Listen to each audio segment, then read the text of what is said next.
Bapa di surga, itulah kerinduan kami. Kami ingin menyenangkan hati Tuhan. Oleh karena itu kami beribadah, kami memuji Tuhan. Dan sekarang tiba saatnya kami merenungkan firman-Mu. Ajar kami mengerti, dan Roh Kudus mampukan kami menjadi pelaku firman.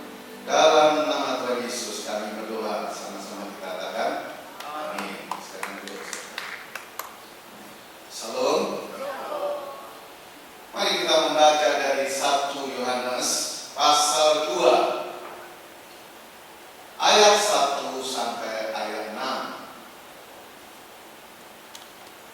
1 Yohanes pasal 2 ayat 1 sampai ayat 6. Saya akan membacakannya, Bapak Ibu bisa memperhatikannya. Demikian firman Tuhan. Anak-anakku, hal-hal ini kutuliskan kepada kamu supaya kamu jangan berbuat dosa. Namun jika seorang berbuat dosa, kita mempunyai seorang pengantara pada Bapa, yaitu Yesus Kristus yang adil. Dan Dia adalah pendamaian untuk segala dosa kita. Dan bukan untuk dosa kita saja, tetapi juga untuk dosa seluruh dunia. Dan inilah tandanya bahwa kita mengenal Allah, yaitu jikalau kita menuruti perintah-perintahnya. Barang siapa berkata, aku mengenal Dia, tetapi ia tidak menuruti perintah-perintahnya, ia adalah seorang pendusta, dan di dalamnya tidak ada kebenaran. Tetapi barang siapa menuruti firman-Nya, di dalam orang itu sungguh sudah sempurna kasih Allah. Dengan itulah kita ketahui bahwa kita ada di dalam Dia. Barang siapa mengatakan bahwa ia ada di dalam Dia, ia wajib hidup sama seperti Kristus telah hidup. Bapak Ibu, saya memberi tema firman Tuhan ini yaitu tanda orang yang mengenal Allah. Jadi orang yang mengenal Allah itu ada tandanya. Tentu banyak tanda. Tetapi dari 1 Yohanes pasal 2 ayat 1 sampai 6, di situ kita temukan paling tidak ada 5 tanda orang yang mengenal Allah. Kita akan perhatikan satu persatu. Apakah tanda-tanda itu kira-kira ada dalam diri kita? Yang pertama, ayat 1 dan ayat 2. Anak-anakku, ini panggilan seorang Rasul Yohanes.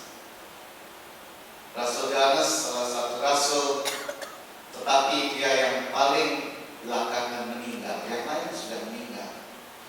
Tapi Rasul Yohanes sampai tua. Dia pernah dihukum mati, digoreng, di minyak yang mendidih, tapi nggak mati. Maka dia dibuang ke Patmos yang kemudian nanti muncullah kitab Wahyu. Nah, karena beliau sudah tua, dia memanggil jemaat yang dilayani itu sebagai anak rohani.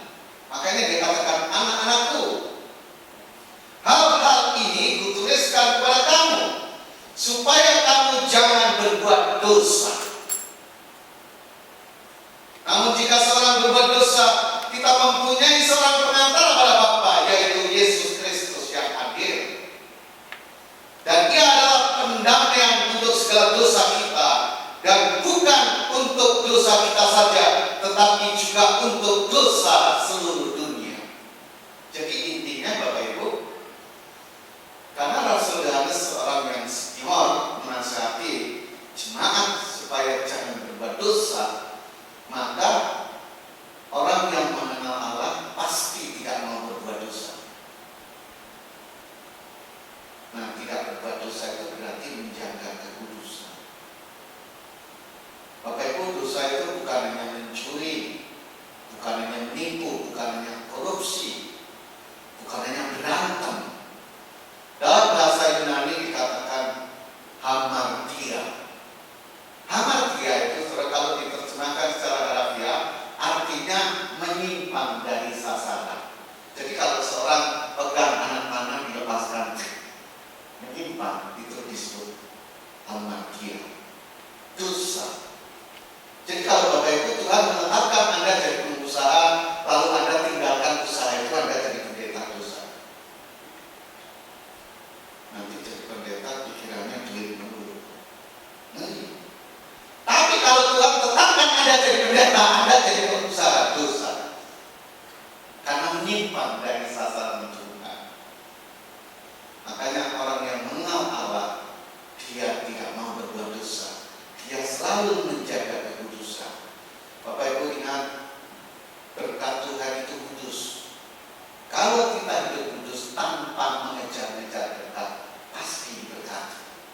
Tapi kalau kita hidupnya nggak kudus, berkat Tuhan kudus, jalannya tidak ada. Jalan berkat itu tersumbat, tidak ada. Makanya kenapa banyak orang rajin di gereja kok masih susah hidupnya? Karena banyak orang sudah di gereja, tetapi masih ada yang hidup dalam dosa. Nah, orang yang mengenal Allah tidak mau lagi berbuat dosa. Dia menjaga kekudusan. Itu tanda yang pertama. Lalu tanda yang kedua, ayat 3. Dan inilah tandanya. Jadi jelas, secara eksplisit disebutkan, ini tandanya. Tanda apa? Saudara perhatikan ayat 3. Bahwa kita mengenal Allah. Jadi orang mengenal Allah itu memang ada tandanya.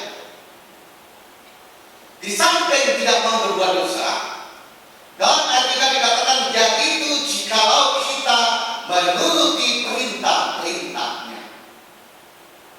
Itu tanda yang kedua, menuruti perintah-perintahnya.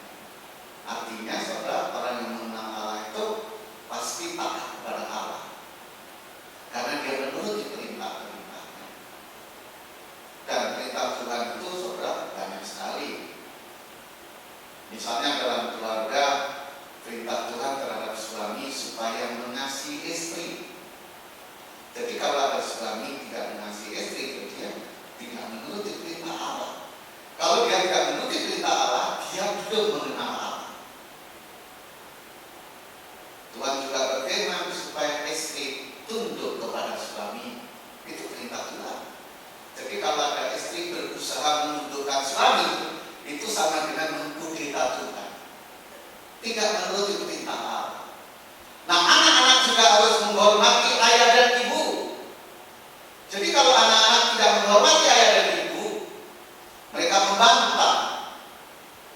Tidak sedikit anak-anak yang malas ibunya dijadikan pembantu. Ibunya minta tolong, dia tidak mau. Anehnya biasanya anak-anak yang malas itu kalau minta duit paling rajin. Nah, kalau dia tidak menuruti perintah Allah, dia itu tanda-tanda belum mengenal Allah. Jadi Bapak Ibu masih punya tugas untuk memperkenalkan siapa Tuhan itu. Kadang-kadang orang tuanya cinta Tuhan, tapi anak-anak diajak ke gereja begitu sulit. Orang tuanya sudah siap, anaknya belum mandi. Itu tanda-tanda belum mengenal Allah. Masa diajak masuk surga jauh mesti teriak-teriakin di malam-malam itu? Karena orang yang mengenal Allah, yang pertama dia tidak mau berdosa, yang kedua dia menuruti perintah-perintahnya, taat kepada Tuhan. Lalu yang ketiga, ayat 4 dari 1 Yohanes pasal 2 ini. Di situ dikatakan demikian. Barang siapa berkata, aku mengenal dia. Jadi ada orang mengatakan, aku mengenal Allah.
bagi seorang hamba Tuhan berdusta sekali saja itu sudah sulit dipercayai untuk hal-hal yang lain. Makanya seorang hamba Tuhan tidak boleh ingkar janji. Janjinya harus ditepati. Itu tanda yang ketiga. Jadi orang yang mengenal Allah tidak mau berbuat dosa. Orang yang mengenal Allah taat terhadap perintah-perintah Tuhan. Dan orang yang mengenal Allah tidak mau berdusta, berarti hidup jujur. Nah, sekarang kita lihat tanda yang keempat. Kita perhatikan ayat 5 dari 1 Yohanes pasal 2. Tetapi barang siapa menuruti firman-Nya, di dalam orang itu sungguh sudah sempurna kasih Allah. Dengan itulah kita ketahui bahwa kita ada di dalam Dia. Jadi Bapak Ibu, kalau kita ada di dalam Tuhan, kita mengenal Allah, maka kita hidup di dalam kasih. Ini tanda yang keempat. Jadi kalau orang hidup dalam kebencian, dendam, itu tanda-tanda belum kenal Tuhan. Karena kalau Tuhan dendam sama kita, habis kita. Makanya di sini dikemukakan tentang hukum kasih itu. Pernah suatu saat Tuhan Yesus dicobai oleh orang-orang Farisi. Hukum yang pertama itu apa? Tuhan Yesus itu jawabnya begini. Hukum yang pertama adalah, dengarlah hai orang Israel, Tuhan itu Allah kita, Tuhan itu Esa. Kasihlah Tuhan dengan segenap hatimu, dengan segenap jiwamu, dengan segenap kekuatanmu. Dan hukum yang sama dengan itu, kasihlah sesama manusia seperti dirimu sendiri. Itu hukum yang utama. Sehingga Rasul Paulus pernah mengatakan dalam 1 Korintus pasal 13, sekalipun aku memberi diriku dibakar, kalau tanpa kasih tidak ada gunanya sama sekali. Rasul Paulus meneruskan kesaksiannya, sekalipun aku bisa berbahasa segala bahasa manusia. Bahasa manusia, kalau kita rinci banyak sekali. Zaman sekarang mungkin dia bahasa Inggris fasih, Mandarin hafal banget, bahasa Jepang pun jagoan, bahasa Batak lebih mahir.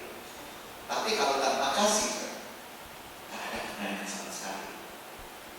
Bahkan Rasul Paulus bersaksi, sekalipun aku bisa berbahasa malaikat. Malaikat itu roh, bahasa roh. Kalau tanpa kasih tidak ada gunanya. Jadi Bapak Ibu, memang ada karunia bahasa roh, tetapi Tuhan itu ajaib. Kita itu selalu memuji roh.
jujur, dia hidup dalam kasih. Lalu yang terakhir ayat 6, barang siapa mengatakan bahwa ia ada di dalam Tuhan, ia wajib hidup sama seperti Kristus telah hidup. Jadi saudara, kalau orang mengenal Allah, dia wajib hidup seperti Kristus telah hidup. Jadi intinya saudara, orang yang mengenal Allah ya hidupnya itu berpusatkan pada Yesus. Kalau saudara sakit ke gereja ingin didoakan supaya sembuh, tentu boleh. Tetapi kalau orang hanya ingin sembuh, nggak mengenal siapa yang menyembuhkan, tujuan belum tercapai. Bapak Ibu ke gereja ingin didoakan supaya pekerjaannya diberkati, boleh. Tetapi kalau kita tidak mengenal siapa sumber berkat itu, berarti belum tercapai. Ini penting. Makanya orang yang mengenal Allah hidupnya berpusatkan pada Yesus. Saudara, saya pernah ditanya orang yang belum kenal Yesus. Mereka itu heran sama orang Kristen. Mereka tanya gini, kok orang Kristen itu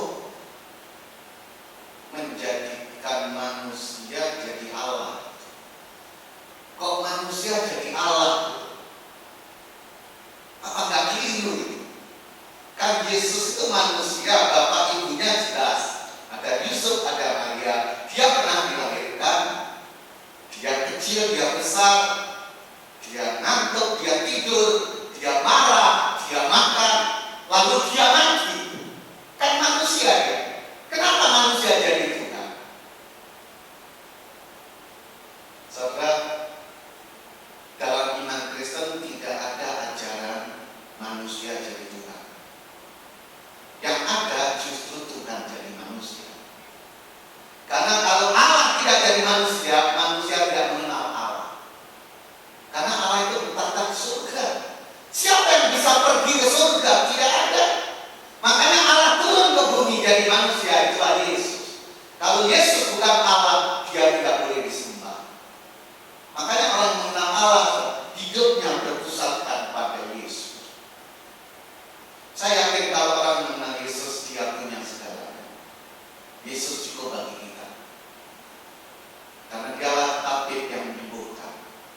Dialah guru yang mengajar kita. Dialah juru selamat yang mengampuni dosa-dosa kita.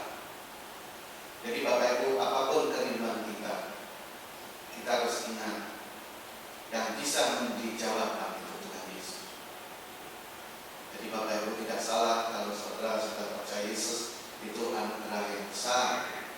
Maka orang yang mengenal Allah hidupnya berpusatkan pada Yesus. Dia mencontoh Yesus, meneladani Yesus. Jadi paling tidak ada 5 tanda orang yang mengenal Allah. Yang pertama, dia tidak mau berbuat dosa, berarti hidup dalam kekudusan.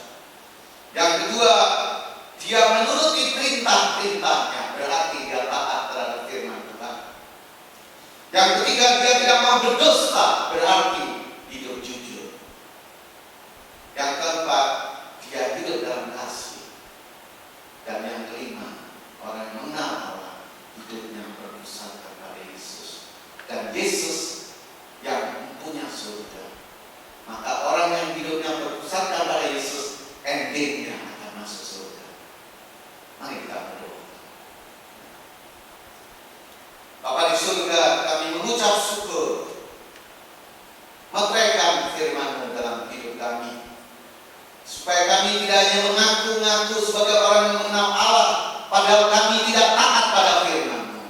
Malam ini Tuhan, kami mau belajar taat. Kami mau meninggalkan segala